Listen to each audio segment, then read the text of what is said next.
Good morning student. Good morning sir. कैसे हैं आप लोग? अच्छे हैं सर। और मेरे साथ ऑनलाइन जुड़ने वाले मेरे सभी स्टूडेंट को मेरे तरफ से आज क्या एक बढ़िया सा टॉपिक इंग्लिश पेडागोजी में जो लोग तैयारी कर रहे हैं CTET का, CGTET का या सहायक शिक्षक भर्ती का, उनके लिए मैं एक बढ़िया टॉपिक लाया हूँ। हमारा लैंग्वेज स्किल चैतन्य IAS एकेडमी की तरफ से आप सभी का इस कोर्स में मैं हार्दिक स्वागत करता हूँ। एक चीज़ हमेशा याद रखें, जब आप इंग्लिश पेडागोजी पढ़ें तो आप थिंकिंग भी इंग्लिश में करें। जनरली होता यह है कि हम हिंदी में सोचते हैं। हमारा इंग्लिश नहीं बोल पाने का सबसे बड़ा कारण है कि हम सोचते हिंदी में और बोलना चाहते हैं इंग्लिश में। अधिकांश आप सभी ने देखा होगा कि हम इंग्लिश वाले पेपर में बहुत कम नंबर पाते हैं, विशेषकर शिक्षक, सहायक शिक्षक, CGTET में। क्यों? क्योंकि हमारी थिंकिंग रहती है हिंदी और पेपर रहता है इंग्लिश में। So let's start. Open your heart and we start in English. So there are 4 basic skill in language skill. Language skill is very important for our children because there are 4 basic things the student can become fluently. First is this shortcut LSRW. All of you know LSRW means L means listening, S means speaking, R means reading and W means writing. जिसको हम हिंदी में बोलते हैं लिखना, सुनना। पहले हम सुनते हैं, मतलब बच्चों की अगर बात करें तो बच्चे पहले कोई भी लैंग्वेज सीखने के लिए पहले क्या करते हैं, लिसनिंग करते हैं, उसके बाद स्पीकिंग करते हैं, उसके बाद रीडिंग करते हैं, फिर writing. So there are 4 basic skill LSRW. First we talk about listening. There are 2 type of listening. Just one is interactive and second is non-interactive. We interact each other in the classroom, are talking with our friends, talking our relatives. In this sense, our relative speak and we listen. So the communication can be better because there are interactive listening. But non-interactive are happening in TV, in radio, the radio news. We listen but we cannot respond. There are something wrong or something right. So that is interactive. You can define hear or listen. What is difference between hearing or listening? Hearing and listening. There are 2 types of. One is hearing and second is listening. जब आप यहाँ class में पहुँचे या जब आप road में चलते हैं तो बहुत सारी आवाज़ें सुनते हैं। कोई किसी को पुकार रहा है, कोई किसी गाड़ी को आवाज़ दे रहा है, कोई गाड़ी चला रहा है, कोई बच्चे खेल रहे हैं, तो आप क्या ध्यान देते हैं? That is hearing. बट अपने काम की चीज़ को आपका दोस्त चिल्लाया वो क्या है? लिसनिंग है. Listen means carefully. Listen means carefully. Here with carefully. आप बहुत सारी चीज़ सुनते हो लेकिन ध्यान नहीं देते हो, क्या? हियरिंग है. But we can carefully hear, that is called listening. Just like in your village.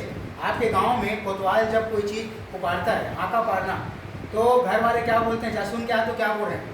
अगर बहुत सारी आवाज़ें नहीं सुन पाए तो आप कुछ ही बोल देते हो, नहीं सुनाई दिया, और सुन के आना पड़ता है ना, वो क्या चिल्ला रहा है आप सुनोगे, तब क्या करोगे? घर में बताओगे, रिस्पॉन्ड करोगे. तो interactive listening is very important. Both the learner and teacher are active. That is interactive listening. Ability to accurately receive, because in this process the receiver is very accurate listen. Because अगर आपके बाजू वाला आपसे कोई बात करे और आप टीचर की बात को नहीं सुन पाए तो क्या लिसनिंग होगा? क्या नहीं होगा. तो क्या करते हैं टीचर? उसमें क्या हुआ, खड़े हो बोलो, तो क्या होता है? चुपचाप खड़े हो जाता है. इसका मतलब क्या होता है? That is not can be proper listening. And for what is the use of listening? For pronunciation. Because teacher is the only one medium. Teacher is the one medium to produce English sound. जो teacher होते हैं वही क्या होते हैं? English sound को produce करने का एक जरिया होते हैं. वहाँ स्कूल में टीचर से बच्चे सीख लेते हैं, बाद में बच्चे उस चीज़ का घर में यूज़ कर सकते हैं क्या इंग्लिश में? नहीं. Because there was no any medium for home, for children in home. बच्चों के लिए घर में इंग्लिश टीचर के अलावा कोई नहीं बताने वाला है. सो it is the basic thing for all the teacher, all the, because pronunciation is the best thing. And second, growth of vocabulary. यदि आप बार बार किसी चीज़ को सुनोगे तो आपका vocabulary means शब्दकोश आपका बढ़ते जाएगा. जैसे आप इंग्लिश वाले टीचर के साथ, इंग्लिश वाले दोस्त के साथ बार बार बैठोगे तो आपके अंदर कैपेबिलिटी आएगी. किसकी आएगी? इंग्लिश की आएगी. And third is sound difference. There is many sound. Just like sun, sun, S-U-N, S-O-N, put, put, pain, pain. I have pain in my heart. So you give me your pain. There is two sound of pain and pen. If you say, give me your pen, give me your pen, मतलब वो आपको अपना दर्द दे देगा pen के बजाय. आप मांग रहे हो पेन, आप क्या बोल रहे हो, give me your pen, but आपने पेन बोला तो क्या दे देगा वो, अपना दर्द. टू टाइप्स होते हैं. There is two sound is pen and pen. Second is speaking. We always carefully for our speaking because speaking makes bad speaking makes viral. यदि आप गलत चीज़ बोलोगे लड़ाई हो जाता है ना. किसी को आपने कोई चीज़ उल्टा पुल्टा बोल दिया, आपकी स्पीकिंग में जरा भी गलती हुई तो क्या हो जाएगा, वहाँ पर लड़ाई हो जाएगा, मैक्स वायरल. तो what is the use of speaking for learner? That is first use of clarity of speech. यदि आप बोलते रहोगे कई चीज़ तो आपके स्पीच में क्या आएगा, क्लैरिटी. क्लैरिटी मीन्स आप बहुत सारे वर्ड को जिसमें उच्चारण में गलती होती है आप उसको बोल बोल के सुधरवाते हैं. And second is avoid hesitation. किसी को यदि बोलने में हेजिटेशन होता है, मैं कैसे बोलूँ सर, मैं कैसे करूँ, उसके लिए सबसे बेटर है क्या कराएं, हम बार बार स्पीकिंग कराएं.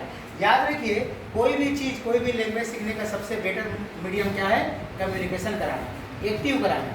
जब कोई सामने वाला कोई चीज़ को बोलेगा, लर्नर यदि कोई चीज़ को बोलेगा तो क्या होगा, उसमें फ्लुएंटी आएगी. बोल बोल के क्या होगा, उस वर्ड में, उस सेंटेंस में, उस लैंग्वेज में क्या होगा, उसको महारत हासिल हो जाएगा.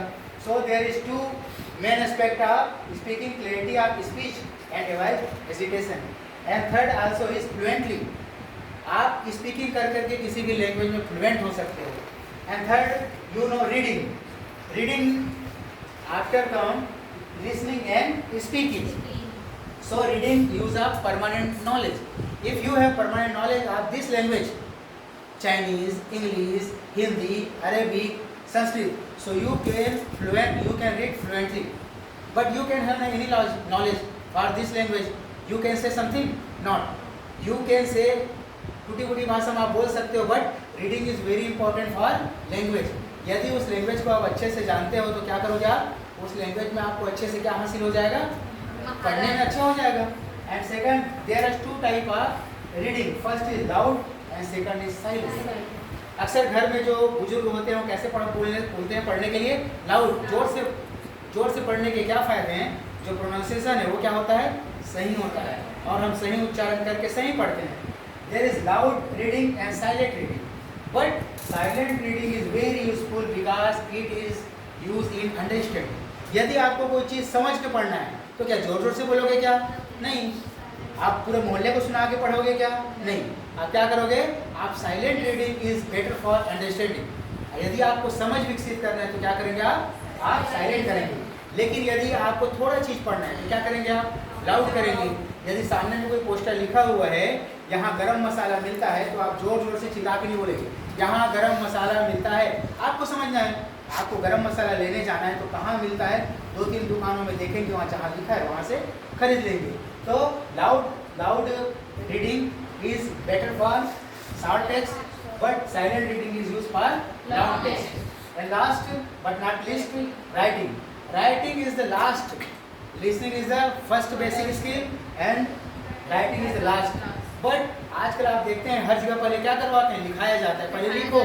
बच्चों को भी क्या करते हैं, पहले लिखाया जाता है. That is wrong. सबसे पहले क्या करें आप, उसको कोई चीज़ सुनाएं, जैसे एप्पल, काउ, एलिफेंट, ऑल, पहले सुनाएं, तब उससे बोलवाएं.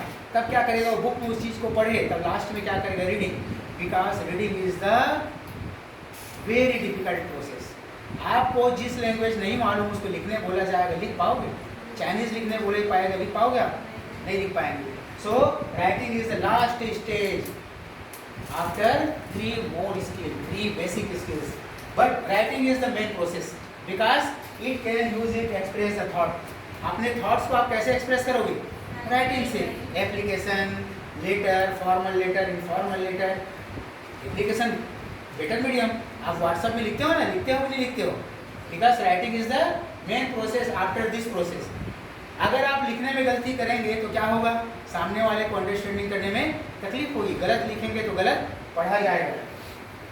इन writing we use spelling and grammar rule. अगर आपकी स्पेलिंग और ग्रामर रूल में पकड़ नहीं है तो बहुत सारी चीज़ें क्या हो जाती है, गलत हो जाती है।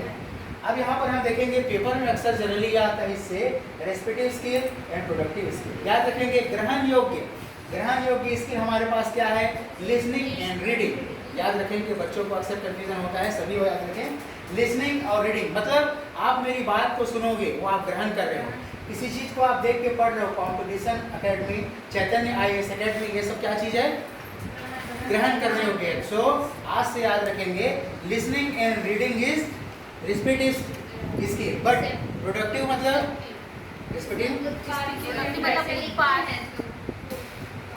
आर ऑफ यू नो हमारे 4 स्किल में ग्रहण योग्य है लिसनिंग और रीडिंग, और हमारा प्रोडक्टिव। अगर हम पूछेंगे चलिए बताइए क्या लिखा हुआ है, तो क्या करेंगे आप, स्पीकिंग करेंगे या फिर राइटिंग करके दिखाएंगे। इसी को पेसिंग स्किल कहा जाता है, लिसनिंग और रीडिंग को, और प्रोडक्टिव कहा जाता है स्पीकिंग।